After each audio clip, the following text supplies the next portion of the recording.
খুব ছোটবেলার কথা। আমাদের পূর্ণ অঞ্চলে সে সময় আমার বয়সী কয়েকজন ছেলে মেয়েকে নিয়ে আশা দিদিমণি নামে পরিচিত একজন ভদ্রমহিলা কিছুকালের জন্য তার নিজের বাড়িতে একটি স্কুল চালিয়েছিলেন। ওনার সুন্দর বাড়ির নামটিও ছিল খুব সুন্দর। ওনার আশা নামের সঙ্গে সামঞ্জস্য রেখে বাড়িটির নামও ছিল আশা ভিলা। এই আশা ভিলায় আশা দিদিমণির কাছে আমাকে ভর্তি করে দেওয়া হয়েছিল। ক্লাস 2 পর্যন্ত আমি সেখানে পড়াশোনার পাঠ গ্রহণ করেছিলাম।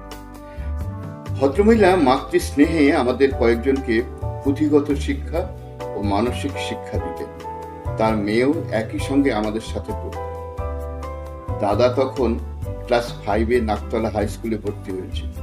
ওদের স্কুলে যাবার পথও একই রাস্তায় পড়ে বলে আমি ওদের সঙ্গেই যেতাম।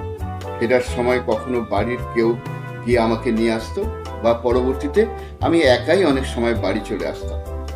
যাতায়াতের পথে একটা পুরো বাড়ির মতো বাড়ি পড়তো। সকলে সেই বাড়িটিকে ভূতের বাড়ি বলতো।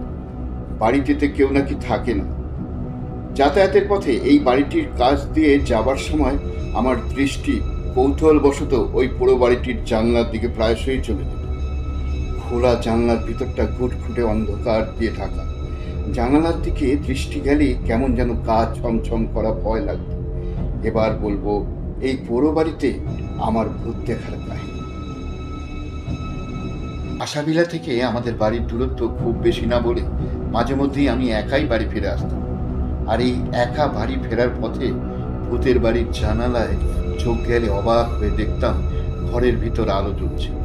অবাক হয়ে যেতাম, কারণ আমি তো জানতাম ভূতের বাড়িটা একটা পুরো বাড়ি, সেখানে কেউ থাকে না। তাহলে ঘরের ভিতর এই আলো কি করে?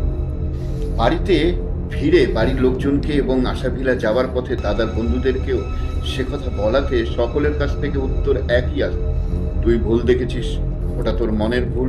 আমি চুপ করে যেতাম, কারণ তারা কোনোভাবেই আমার কথা বিশ্বাস করত না।